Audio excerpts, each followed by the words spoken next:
Across the world, people are already experiencing the devastating and increasing impacts of the climate crisis and related disasters.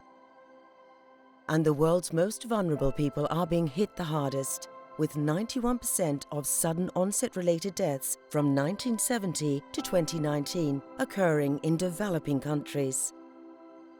Weather-related disasters and hazards will only worsen if we continue under our current greenhouse gas emissions trajectory. But experts have identified a series of solutions that we call nature-based solutions, ways to work with nature to protect people and their livelihoods.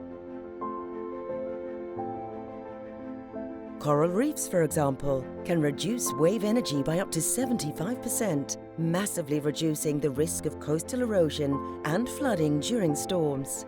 Trees, meanwhile, can protect us from the impact of a tsunami by more than 90% by having just 30 trees per 100 square meters.